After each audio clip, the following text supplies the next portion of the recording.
ciidamada dawladda iyo kuwa dib u xuraynta deegaanka ayaa howlgallo lagu baacsanaya kooxda khawaarijta ah ka sameeyay deegaanada Baraag Xasanley, Maalin Cadaawe iyo Baraag Sheekh Cabdullaahi, kuwaas oo dhammaantood laga saaray kooxaha argagixisada ah. dagaal dhex maray ciidanka deegaanka iyo kooxda khawaarijta ayaa looga saaray deegaanka Sheekh Cabdullaahi. horjooge Cabdifataax Xasan Gaafow oo ka mid ah horjoogayaasha dhibaateyn jiray dadka rayidka ah ayaa lagu dilay dagaalka.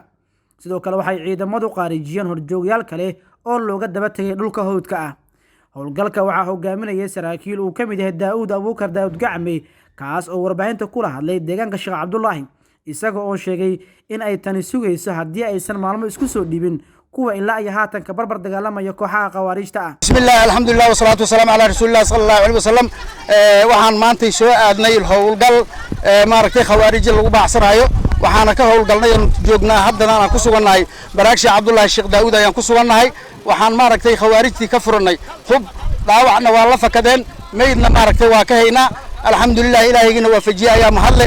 waxaan marka dadka shacabka ee deegaanadan degan aan ugu baaqayaa inay khawaarijta maaragtay ka fogaadaan meelaha ay joogaan, aysan ku dhiman kuna dhaawacmin, ay iska dhiciyaan. haddaysan ka dhicinayna ay ka dhaqaaqaan meelaha ay joogaan.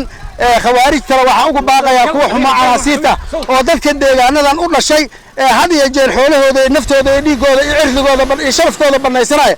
waxaan ugu baaqaa inay isu soo dhiibaan. hadday isu soo dhiibi waayaanna waxaa hursan sidaanaa hursan niman maaragtay oo maaragtay dadkan ka dhashay iyo deegaankan dhibaateeya ayaa jira. baaqaas baaq ka dambeeya ma jiri doono. hadda ka horna waa laydinkugu baaqay, haddana waa idinkugu soo celinaya. wallaahi iyo bilaahi tallaahi inaad dadkaa gashaan baana idinkaaga herayn. meeshaa gashaan waa laydinka dabagelaya. saanaana idiin dambaysa idinkoo caleella waaweyn oo cunay xoolihii islaameed, oo banaystay dhiiggii islaameed, oo diinta islaamka been ka sheegay. sidaana idin hursan. waxaan idin leeyahay maaragtay imaada ummadiina ka cafis dalba, waajibka alladiina laydin marinaya. haddii aad diidiin halka habadda laydin marinaya. haddii aad isu soo dhiibtaanna sharciga laydin waafajinaya ma laydin taabanayo. marka baaqaas aan idin jeedinaya. nimanka waa is yaqaanaan. cali cabdullaahiyow, cali maqanow, maaragtay nimanka lamidow, si cali garweynow, maaragtay garabshow, maaragtay subkanow, wallaahi iyo bilaahi tallaahi sidaasaa idin hursan. haddaadan ummadda aad ka dhalateen aad isku soo dhiiban oo maaragtay sharciga aad laydin marsiin, saanaa idin hursan ogaada.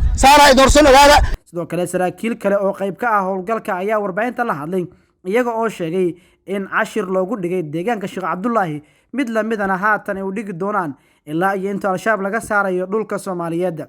السلام على أشرف الأنبياء والمرسلين سيدنا محمد. أما بعد howlgalkana kuma eka doona Sheekh Cabdullaahi waxaan sii wadi doonaa ilaa dhul waasla oo leeyahay insha Allah ta'ala 24 saac oo soo siidana waxa ku sii jeedaa coos weyne.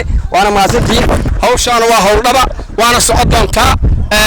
waxaan ku diraa marka goofka aad la heeday ninku dhuuma kala mare ma goofkan leeyahay iga dhuuma kala waa arki doontiin. hawshaan waa socod doontaa, rajaha ka qabanina waa soo gabangabayna marnow. gudoomiyihii degmada Ceeldheer ee kooxda khawaarijta iyo maleeshiyaad kale ayaa lagu dhaawacay dagaalka. dhammaan deegaanadii lagu dagaalamay waxaa si buuxda gacanta ugu hayo ciidanka xoogga dalka iyo kuwa deegaanka ee dib u xuraynta. halkan waa deegaanka Baraag Sheekh Cabdullaahi oo hoos tagta degmada Ceeldheer ee gobolka Galgaduud. kani waa amirkii xukumayay halkan sida ay noo sheegeen dadka deegaanka. Maxamed Cabdullaahi Axmed,